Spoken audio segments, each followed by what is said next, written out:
Life can be messy, Life can be unpredictable, but a whole lot of love. and a little wine makes it all work. This is Love and Jesus Juice.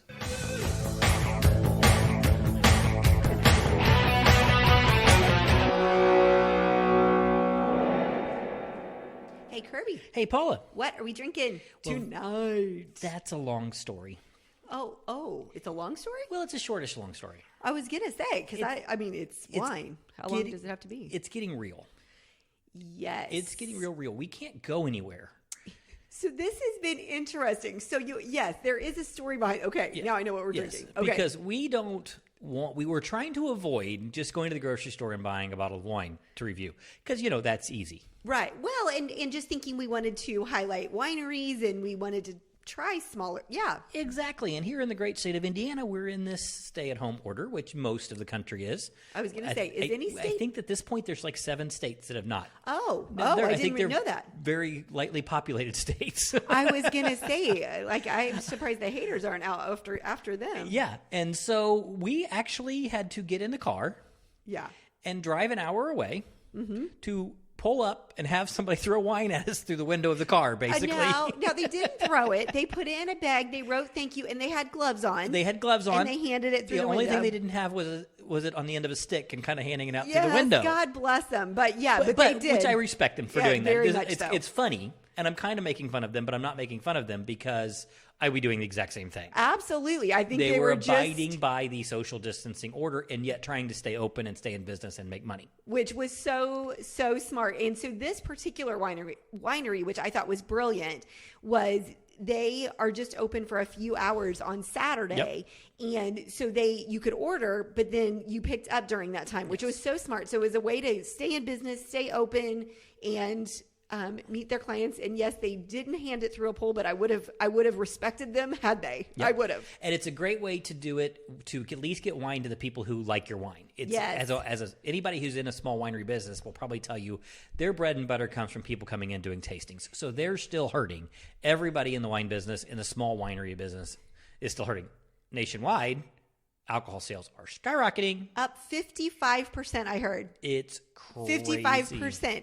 And so I will tell you guys, go back and listen to our podcast. We review a wine from a smaller winery at the beginning of every podcast. And I would love for you to just trust us and go try some of these wineries out. Yeah. They're amazing, and we would love to help them stay in business. And some of them will ship to you, or if you live close, you can take an hour. Hey, you're in the car for a couple hours, and you're outside of the house. But you're not interacting with But you're people. not interacting with people, so it's all safe. good.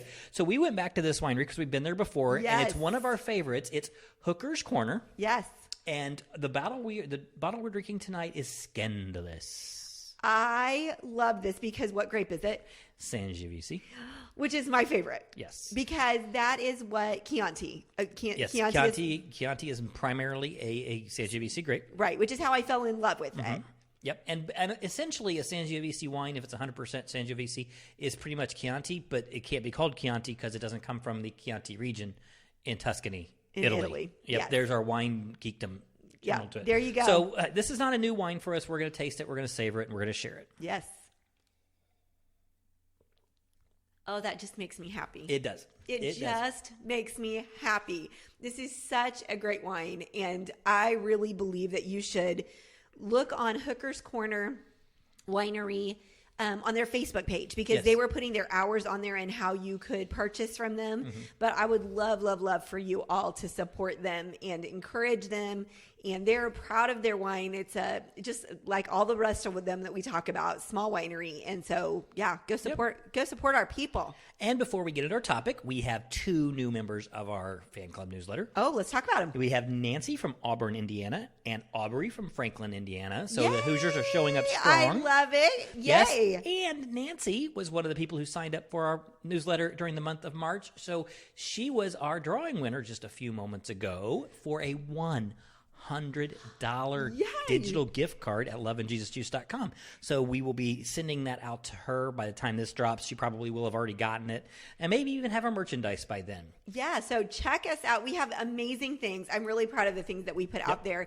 And so I would love to hear your thoughts on them. And if there are things that we don't have out there that you would like for us to put out there, we would love to do that. And if you're feeling sorry for us and you have some wine from a small batch winery somewhere just kind of sitting around from, anywhere in the country, you can go on our loveandjesusjuice.com, go to the contact page.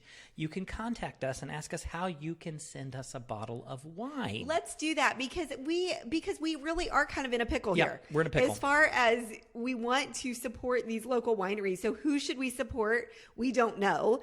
And how to get the wine right now is a little bit of a challenge. So please help us for real. We really would like to have We're your going to help. need some bottles of wine, or else we're going to get in the car and drive for hours upon hours to the person who will put it on the end of a pole and stick it through our car window. That's right. Exactly. Okay, what are we talking about?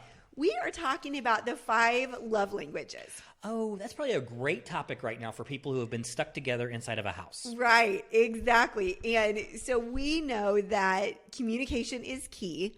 And this is a way Gary Chapman came up with this concept of love languages. Yes. And we talked about it a little bit on our last week's podcast. Yeah, we've touched on this, and it is something in our family that we touch on.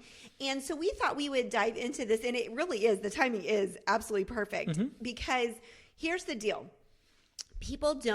They're going to communicate to you the way that they want to be communicated, right? Right. That's always the case. Yep. And so this understanding where somebody else is coming from helps you communicate in their language, not just yours. So it's similar to DISC and personality assessment, except for it's a deeper level. This doesn't necessarily work in a casual environment. Right.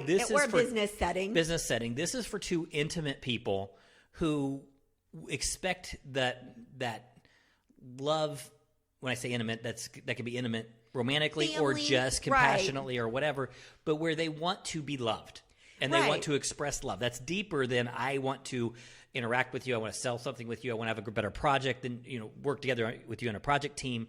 This is, I want you to know how much I care for you, and I want to know how much you care for me.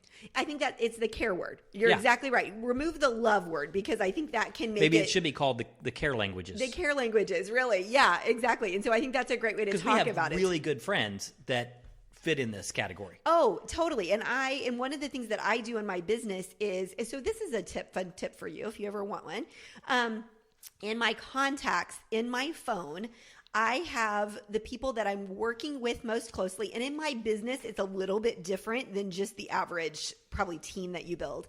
But then as far as my family, my close friends, in their contact list, I have their love language. I have their personality type. I also have their strength finders in there.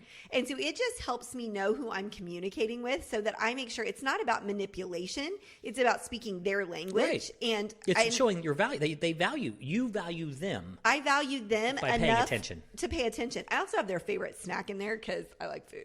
But, there you go. But for many of them, that kind of fits into their love/care language. It kind of does. So if you want to just do that for your friends and family, I don't think that's a bad idea to just be really aware of who they are and how you can communicate best with them. So let's break these down. I'll say all 5 of them, and then we'll go back and talk about each of them because I think that'll be the easiest way to do this. So the 5 love languages, which we're going to change to care languages, Gary Chapman, because I like that word better. Hashtag. Yeah, exactly. Kirby is a genius. Please don't use that. It's really annoying. Oh, seriously. Hashtag Kirby's a genius. It's a thing. It is a thing. It's all over social media. Yeah. There's at least 7 or 8 different postings. Only 5 of them are mine. I was going to say most of them are yours. Okay. So words of affirmation, physical touch, receiving gifts, quality time, and acts of service. Okay. So that's the 5. So let's start with words of affirmation. And now let me ask you a quick question. Okay. Do you think that your love language, like how you show love and how you receive love, are the same? No, I've always disagreed with that. That they're the same. That they're the same. Yeah. So that may be interesting. As we're talking about this, you might find yourself going, that's really how I show love, but this is really how I have to receive or like to receive. I think there's an overlap. Okay. I always think there's an overlap because I do think how we want it is what we're pretty good at. Mm-hmm. But it's not necessarily our primary thing. Okay. Well, and for example, my love language is, in terms of receiving, it's in many ways an inappropriate way for me to show love to some of the people I want to show care to. Yeah. So there's a little bit of that plays into it, and I kind of get tired of massaging your back and rubbing your feet. But I never, ever get tired of you doing it to me. Okay. So just keep that in mind. The reason I brought that up is because as you're listening to these, technically what the concept of this is how you want to receive love is how you generally give it. But just know that as you're listening to these, that may be, that may be a part of it and that may need to look different. So I knew you felt that way. So let's talk about words of affirmation. When you think about that, what's the first thing that comes to your mind as far as words of affirmation? Reassurance. Okay. Just words that, for me, it's words that reassure the path I'm on is of value. The path you're on is of value. Now, that's changed. When I was a child, when I was a kid, it was more that what I've done was more what I've done. Yeah. So I wanted the attaboys. I wanted the I'm proud of yous. I wanted that was great. I wanted the cheering from the stands. As I've gotten older, it's less in the moment. It's less a pat on the back for a job well done. And it's more that the path I'm on has value. I need reassurance that the work I'm doing is the right work. Is the right work. So this is the technical definition. Expressing your love in sincere words and explaining the reasons why.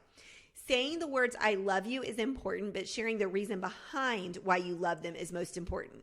So the thing that I find about words of affirmation, for someone who does not have that love language, they think, well, if I just tell you great job, that is meaningful to you. And you don't, for most people, not you, but people who have words of affirmation as their love language, they don't want the casual great job. It's got to have sincerity behind it.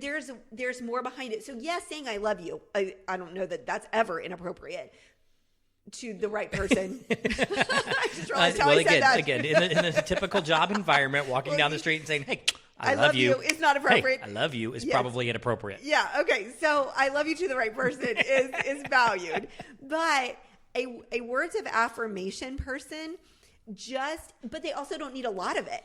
It doesn't have if it's sincere. So if you're thinking, I don't want to write them a note because they're going to need all this. No, they really just want you to say why you value them, right. Like the why behind it. So saying I love you obviously is valuable. Notes of appreciation, a quick text really can do it. I mean, somebody who has words of affirmation doesn't need a lot. Say what you mean and mean what you say. Things to avoid, and I think this is almost as valuable as what to do, is insult and criticism, not recognizing or appreciating their efforts.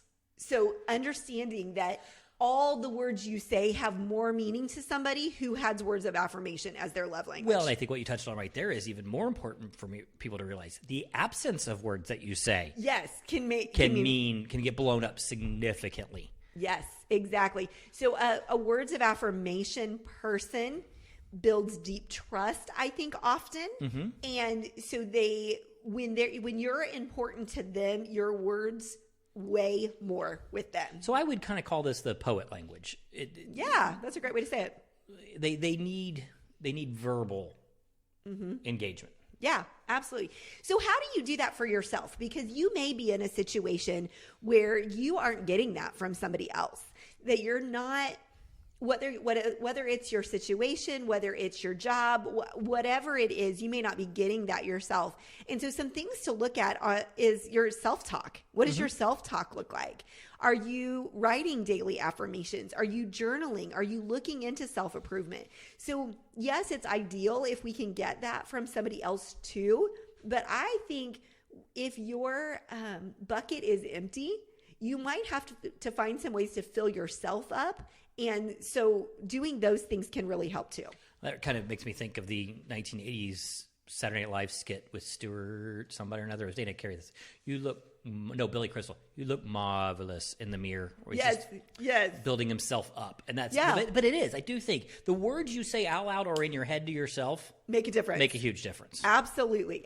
So I think that's really important. Okay. The next one we're going to do is physical touch. The Neil Diamond one. Yes. Physical presence and accessibility are important. Love to receive hugs, pats on the back, hold hands, and just be near each other. Touching me. People just literally got off of here right now. They quit listening to our podcast. Okay. Right.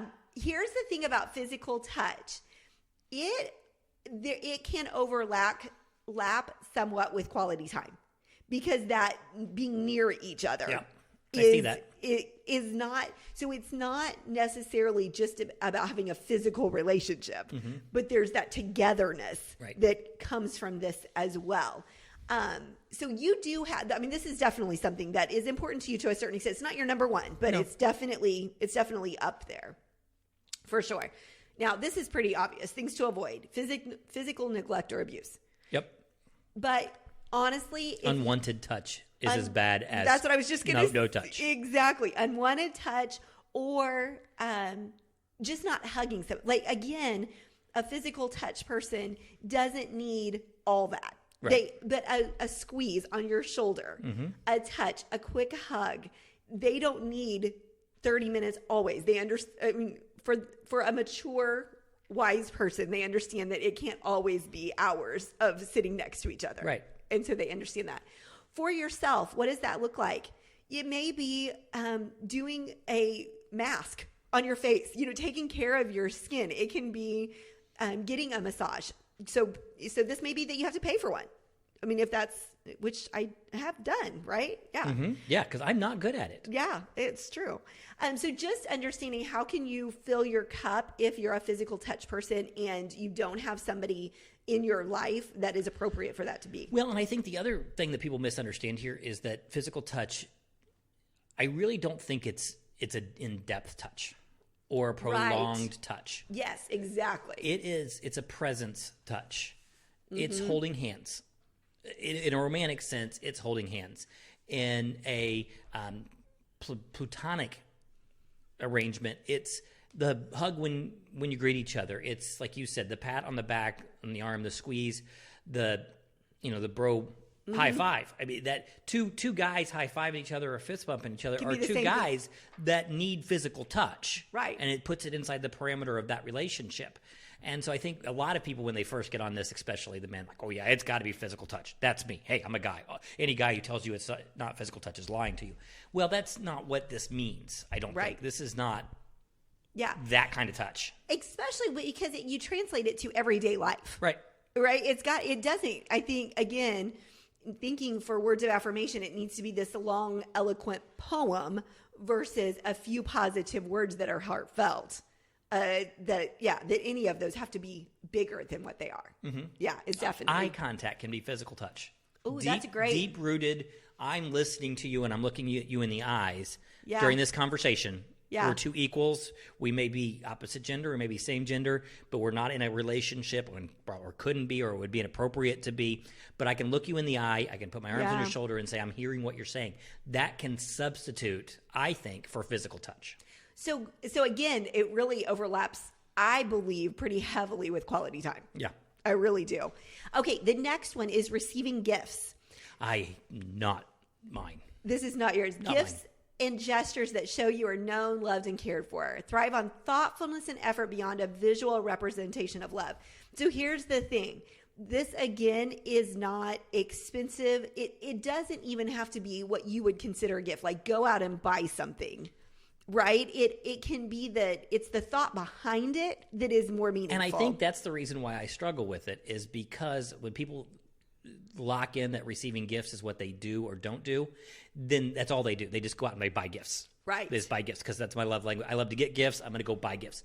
For people who are acts of service or quality time or even that physical touch, in the sense, they don't want lots of gifts. They want that meaningful moment behind it. Right. And I think, again, overlap. I think acts of service and receiving gifts really can be pretty closely tied for a lot of people, because it's the meaning behind the gift. So some examples obviously are a memento from a meaningful gift, bringing home a treat, flowers, something that they've wanted, that they've been talking about. So I really think it doesn't have to be an expensive, elaborate, anything like that. But it's the meaningful part to your friends, family, all of those kind of things. What things to avoid: unenthusiastic gift receiving or forgetting special occasions. So that can get us in trouble because you and I, neither one are great at that. No. And so I work really hard at it, but I can honestly say that is not, I'm much better at gifts because I have a lot of people in my life that's important to, and I want to show them that they're valued. But the special occasion, doing something on a special occasion is not something I'm good at. No. I'm better at. Remembering it's a special occasion is something we're not good Right, at. exactly. And we worked hard to raise children that didn't have an expectation of yes, this. we did. Not on purpose. I mean, it wasn't a conscious conversation. I mean, but birthdays are just not something. It's not so much as why celebrate you because for living another year. That's not it. We do recognize them, but it's the trite part, the fact that we want you to feel special 365 days, not one day. Right. And so there's nothing wrong with it. It's just not something we focused on. The way that I have worked to get better at it is not necessarily on a particular day, but if I think of somebody and I see a gift or I see something that they've thought of, and the people that are really great at gift giving, that's really what they do. Yeah, it is. I mean, yes, they do things on birthdays and things, but they're better at seeing something. Our sister-in-law is excellent at this. She's somebody that she gets Christmas gifts and we all go, oh, yeah, we want our name on that one. Yeah, and whenever we do this, it's usually because we saw something during the summer and then we forget we have it. It stays Yeah, in the closet. exactly. We never give it to the person. Kelly Jan is awesome at making sure that she gives them the gift, but she's so thoughtful about it, and it's always so good. My sister-in-law is good at that too, though. Your Actually, sister-in-law is too. It's our sister-in-laws. If we hadn't moved, my dad never would have gotten that great gift we bought for him one year. Yeah, exactly. And didn't give him for 5. Yeah. So we moved and found it. So if you really want to know my sister-in-law, Laura, Kirby's sister-in-law, Kelly, they're the great gift givers. Yes, you should definitely celebrate them. If you are a person who receiving gifts is your love language and it's something that someone else isn't giving to you, then find a way to invest in yourself. I mean, not that you can't buy yourself things, but I think we can all agree that can get us in trouble occasionally. So finding a way to invest in yourself. But along the same lines of communication, though, do the people in your life know that that's your love language? Right. And making sure you're communicating it. Okay, now we're going to get to ours. Yes. Quality time. Quality time. Totally that is way yours, off the chart yours. Off the chart. I am a quality time girl. Spending time together while being present and giving your full undivided attention. So this says, what I'm reading from says, turn off the televisions and put the phones away and be present. That's important when I'm with my good friends and things like that. I want to spend that time with them. For us together, you and I, we do get to spend quite a bit of time together. So it doesn't necessarily, though we do that, obviously. Well, we have to recognize sometimes that we haven't spent any quality time together because all we've done is just be in front of the TV. Be in the same space. Yes. And being in the same space is not the same as quality time. That's like saying quantity is better than quality or quality is better than quantity from a parent to a child. That's not true. There needs to be a good balance. Yeah, absolutely. So this is really important to me. And again, it does not need to be extravagant. It doesn't need to be a long time. It doesn't need to be often, really. I mean, especially for the people. I mean, I would love to spend more time with my friends, but my best friends live all over the country. But that's a really good point, though, because the more self-confident you are, the less you need the quality time. Right. Oh, totally. Because I think an insecure person reads a lack of quality time as a lack of love. Yeah. Or a lack of love. When as you become more confident, and we've kind of watched ourselves go through this over the last 4 or 5 years, as we've developed these great friends and realized that our best friends are 3 and 4 times a year people. Yeah, it's just the reality. And for me, you talk more with them. But for me, we may literally only talk outside of the time we're together another 2 or 3 times a year by text. And that's just a quick check-in or a follow-in. How you doing? Or we see something funny that we want to share. Whereas, but yet we see the time we spend with them as quality time, and that's plenty to know that they're our best inside of our circle. Yeah. When we have insecurity, when you don't get a response back to a text right away, when you haven't heard from somebody, or you start telling yourself the story going, I'm the one that always reaches out.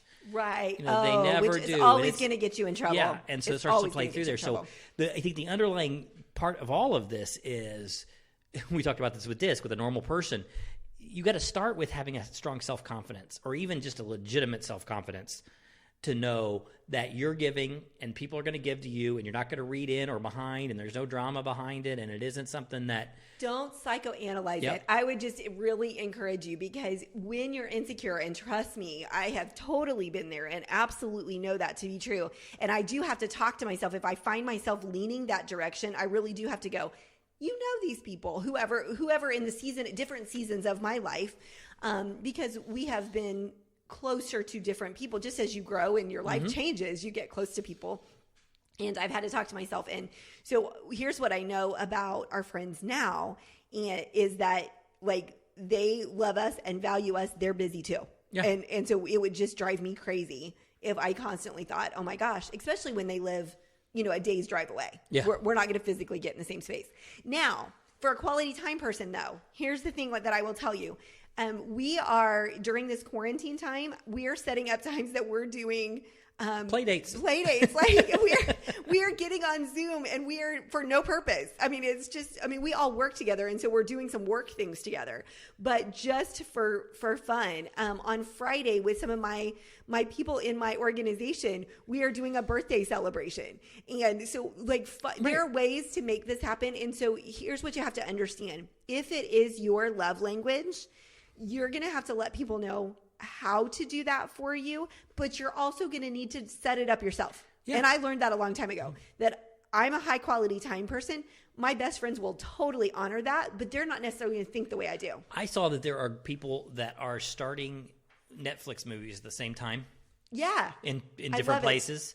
And I don't know if they're staying on Zoom and doing the Netflix, or if they're just literally starting it so that they can comment to each other throughout it.